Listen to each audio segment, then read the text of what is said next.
Sí. Tot i que la presentació seva mateixa la farà el José Ramon Loaiza, jo volia presentar-lo poquet, la resta la fas tu, el resto lo haces tu, perquè precisament quan se trenquen, diguéssim, aquest munt d'inèrcies que ens porten, per exemple, a no opinar o a no opinar públicament, doncs passen coses, diguéssim, estranyes. És a dir, que te trobes molta altra gent que també passa a opinar. I encara t'adones que el que passava és que realment havíem destruït la nostra pròpia llibertat d'expressió per por a això. Jo amb ell no el conec de res, no els conocemos de nada, però sí que l'he llegit junt amb la part francès i l'Ariel Petruccelli amb aquell llibre que es diu COVID-19, la respuesta autoritaria i l'estratègia del miedo. És un llibre que jo no comparteixo al 100% el que diu i per això m'agrada, perquè si no seria horrible, però precisament va ser un llibre que com a conseqüència de la seva prohibició pública de presentar-se em va fer a mi llegir-lo. I a partir de llegir el llibre, ja dic que no comparteixo el 100% el que diu, començar a plantejar-me per què jo també havia callat. I per tant, gràcies, i ara tu presentació, que sí que la haces tu.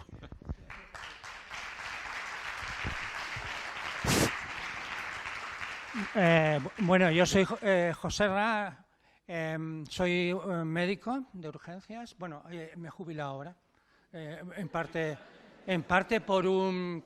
bueno, porque he llegado a la edad, pero podía haber seguido, pero ha sido un poco una travesía dura. La pandemia desde dos puntos de vista. Inicialmente, ver llegar a gente más joven que tú hecho una mierda fue una experiencia muy traumática. Y eso marcó mucho lo que muchos de mis compañeros siguen pensando. Yo tuve la suerte de que me gustan mucho los datos. Bueno, yo hablo de pie porque es que soy hiperactivo y me hubieran atiborrado anfetamina si hubiera nacido hoy día, pero entonces... Entonces, que mis compañeros pueden seguir pensando eso porque fue una experiencia dura. Mi padre murió el 20 de marzo del 2020 de COVID. Pero afortunadamente a mí me gustan mucho las curvas. Cuando digo esto me toman por machista y que tengo una fijación infantil con Marilyn Monroe, pero es que las curvas y los datos son muy importantes. Y yo me he dedicado parcialmente a eso y a mí las curvas no me entraban. Yo veía las curvas y decía, pero esto están diciendo no puede ser. Esto no cuadra con la evolución, con el porcentaje de crecimiento de casos, con el número reproductivo que nos están diciendo. Eso no cuadra. Y entonces fui a mis compañeros y les dije, mira, he descubierto que esto no cuadra. Y me miraron como un bicho raro y me dejaron de hablar, casi. Entonces empecé a tomar el café solo y cosas así, ¿no? Bueno, este libro lo hemos escrito 3 personas con la colaboración de otros 6 más. Entre ellos un médico de un hospital público catalán muy importante que no ha querido firmar con su nombre, para que nos demos cuenta de lo que representa. Yo con un cuarto de hora voy a intentar aportar algo y sabiendo un poquito cuál es el ambiente, lo que van a decir mis compañeros, conociendo a Nines, que lo va a decir mejor la parte política que yo, voy a hablar un poco de este libro. Es fundamentalmente una crítica de la gestión sanitaria que se ha hecho de la pandemia y una propuesta de una gestión sanitaria diferente. Porque para nosotros no hacer nada no era una opción. Había que hacer cosas. Y eso significaba que había que hacer cosas de acuerdo con la ciencia. Este libro se iba a llamar una gestión sanitaria fracasada y de espaldas a la ciencia, puesto de un modo u otro. Y se llamó así porque nosotros, aparte de gustarme los datos y las curvas, soy marxista. Ariel, como yo, es marxista y entonces nosotros decidimos que había que analizar por qué los gobiernos habían hecho lo que han hecho y por qué se había adoptado esta estrategia, empleando el marxismo. Era nuestro análisis del Estado neoliberal, de cómo funciona la geopolítica y el imperialismo moderno y cuestiones así. Entonces nosotros nos situamos en un punto de vista alternativo, por supuesto, a lo que puede ser la conspiración. Porque nosotros pensamos que este sistema no necesita conspiraciones para hacer las barbaridades que está haciendo. Es el sistema. Y que pensamos con Walter Benjamin que este tren no tiene nadie de maquinista. Es un tren desbocado que no hay maquinista. Y no hay una élite que esté dirigiéndolo todo. El sistema produce aprovechateguis continuos que aprovechan al sistema muy bien, porque el capitalismo es muy eficiente para aprovechar todo, para hacer negocio, y las élites son muy eficientes para ganar dinero con cualquier evento. Pero no porque haya una preparación, es nuestra opinión. Estamos ante un virus nuevo que era un problema de salud pública serio, no catastrófico, pero serio. Una pandemia extensa, pero que ha recibido una respuesta desmesurada y sin precedentes, pero congruente con nuestro modelo político, social y económico. Y por eso analizamos la relación entre pandemia y modelo social y económico. Y eso es el libro, en realidad. Pero tiene mucha parte de cuestionar primero qué gestión se ha hecho, ¿no? Sanitaria.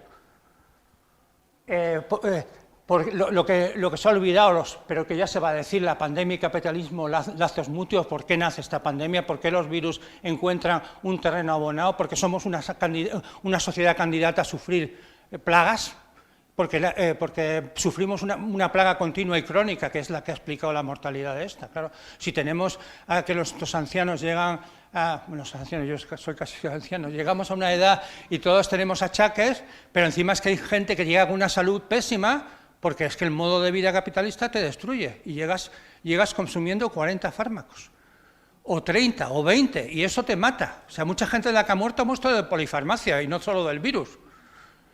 Entonces, decir todos estos es lo que nosotros pensamos, que hay un claro beneficiario, pero que no creemos que sea una conspiración, porque además la conspiración crea la idea de que si cambias a los conspiradores el sistema funciona bien.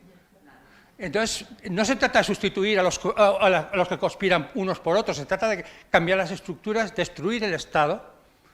Lo decía, hoy estamos en el 150 aniversario de la Comuna, ¿no?, de París, y decir que el Estado no sirve para casi nada, y desde luego que mientras tengamos Estados veremos este tipo de gestiones, ¿no? Tengamos el Estado que tenemos tal como lo conocemos, habrá que tener un modo de organizarse. Se han dado poderes de guerra, todas estas cosas se van a hablar, ¿no? Lo de la vacuna, que pone en cuestión incluso la Convención de la ONU, que yo creo que se va a hablar.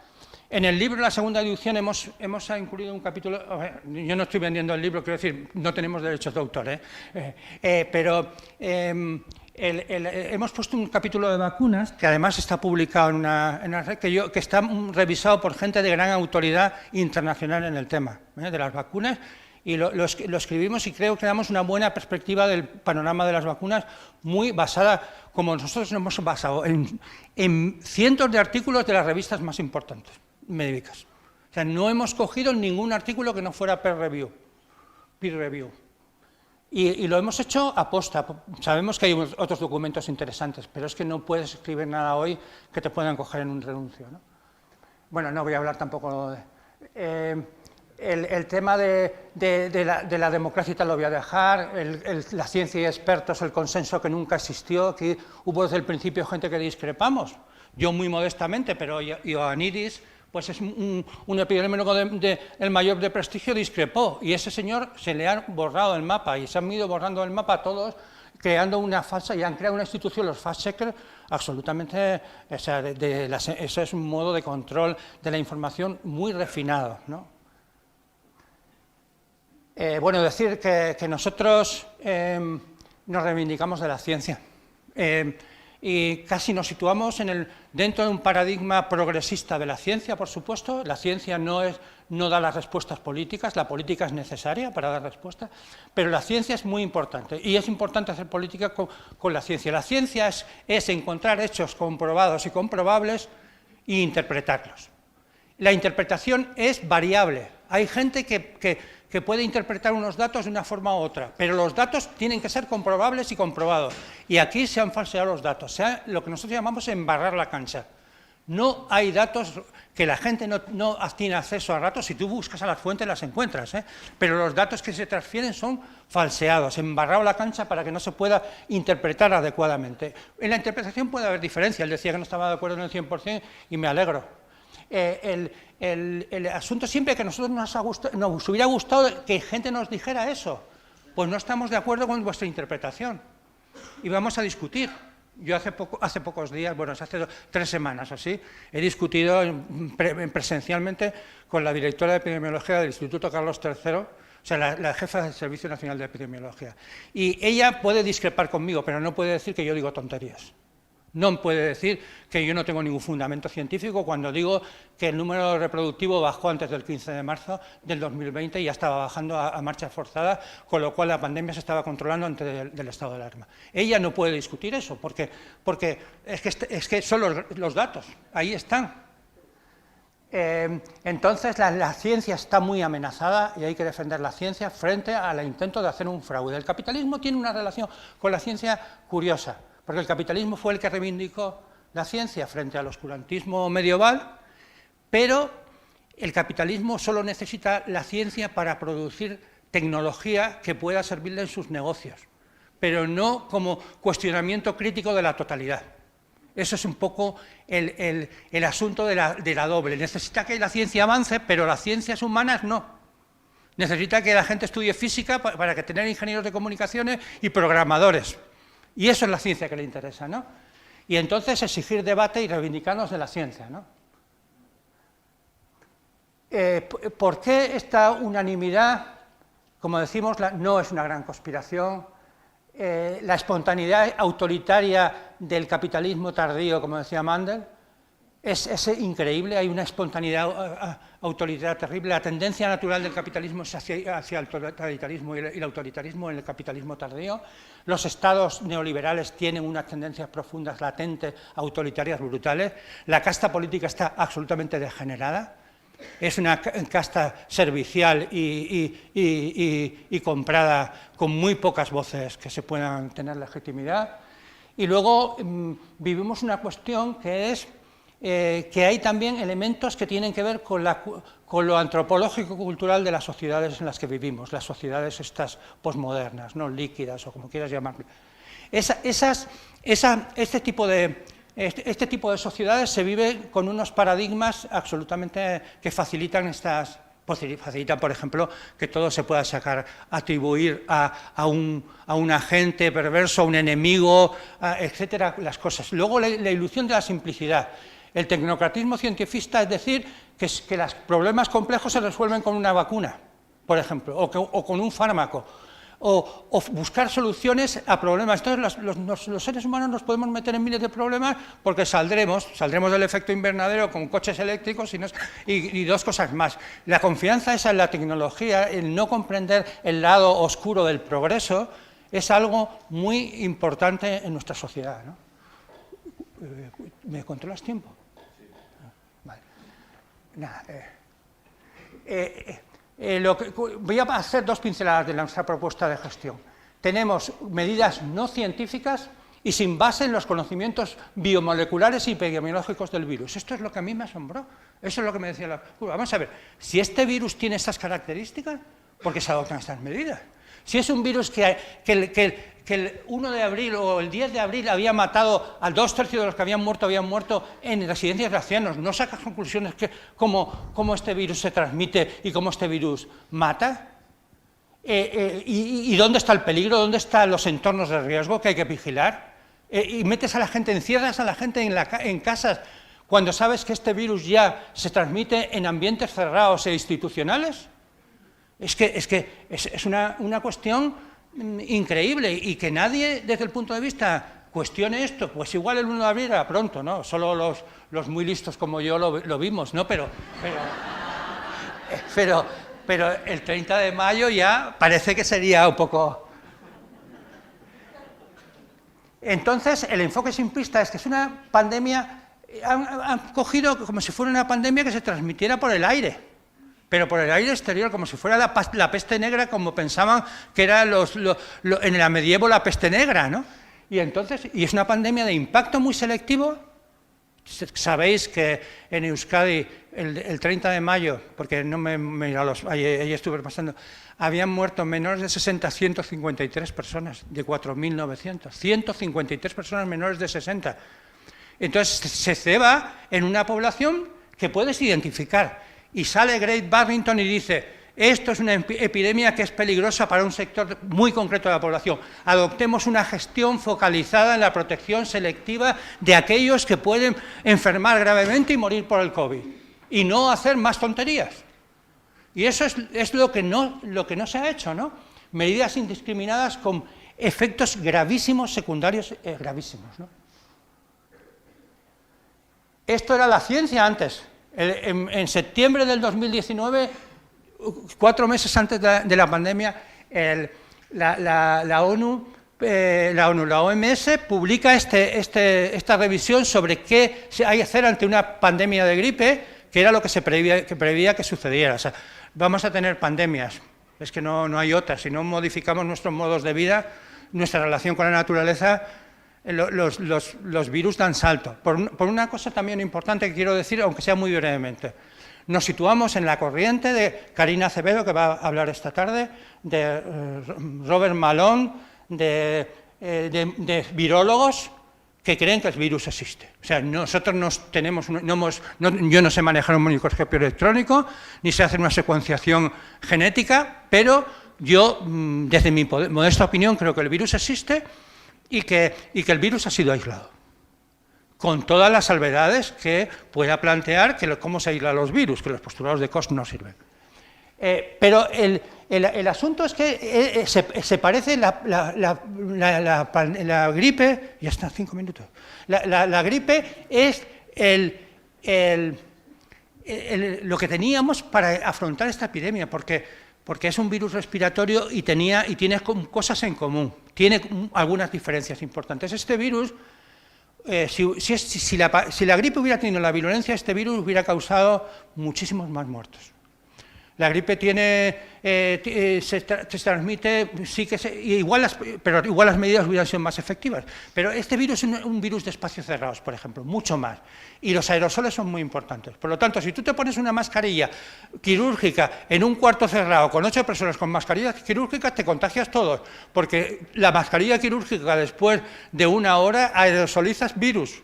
Calientas el aire, por eso se te empañan las gafas y sale el virus en aerosol. Y entonces es mucho mejor adoptar distancia y ventilar. ¿Y cuándo se empezó a decir que había que ventilar?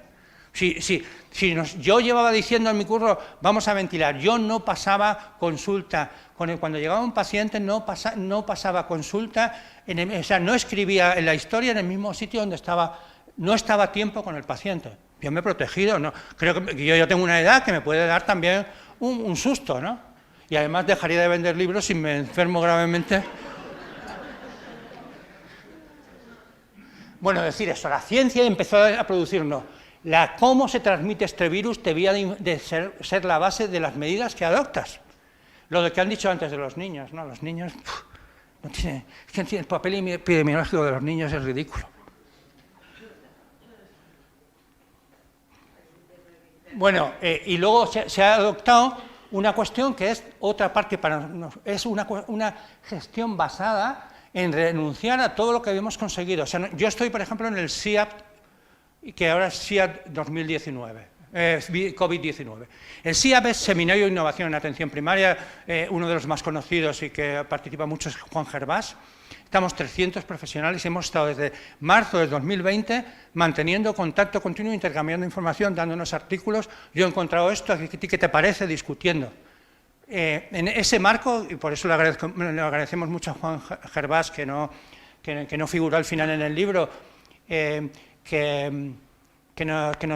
nos animara a participar ahí, que nos proporcionase ese entorno y además yo creo que nos ha dado mucha solidez científica. Yo creo que es un libro discutible, pero sólido científicamente planteado desde el punto de vista sanitario. Por eso yo, cuando nos prohíben la literal, me quedé alucinado. O sea, pocas horas antes de entrar a la feria nos dicen que van a cancelar la presentación.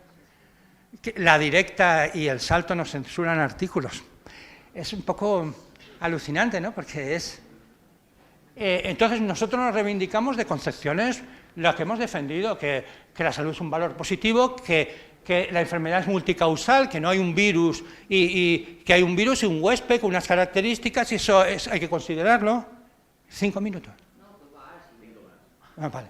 Que la enfermedad, el terreno y el contexto es decisivo. Nosotros creemos que el terreno es tan importante como el virus. Donde llega el virus es tan importante. Este virus, por ejemplo, hay una cosa curiosísima, que es la dosis viral es importantísima. Si tú te recibes dosis virales bajas, es muy difícil que te enfermes gravemente. Por lo cual el caso índice era tenía muy poca sintomatología, el caso índice lo llevaba a la casa, como estaban 17 horas en la casa metido, mataba a todos los ancianos de la casa, porque eran 17 horas en casa con alguien que tenía un virus que lo estaba multiplicando, pero que lo podía lidiar con él. Es un virus muy visible, es un virus transmisible, pero no tan transmisible como otros. Muy visible por el sistema inmunitario. El sistema inmunitario lo ve enseguida. Tú ves la imagen del virus y es lo que ve el sistema inmunitario. Qué tío tan raro, con esa coronita, esos colorcitos. Esto no es mío, ¿no? Y va por él.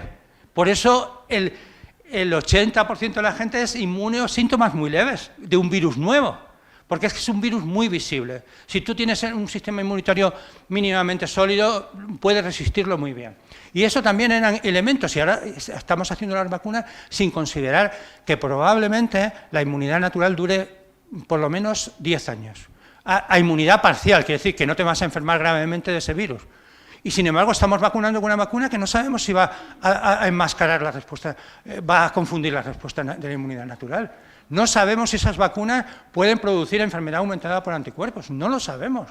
Y además, yo creo, por los datos de Inglaterra que sigo, creo que en Inglaterra la actual onda es una onda basada en enfermedad aumentada por anticuerpos, porque ya no es onda que sube y baje, sino una onda que se permanentiza.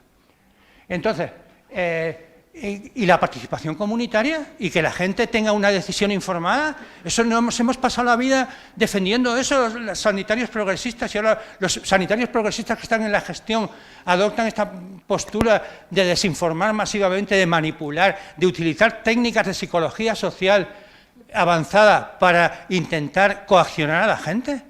Eso es lo que nos han llevado esta gente que muchas de ellas se reivindicaba del gobierno, se reivindicaban del progresismo sanitario.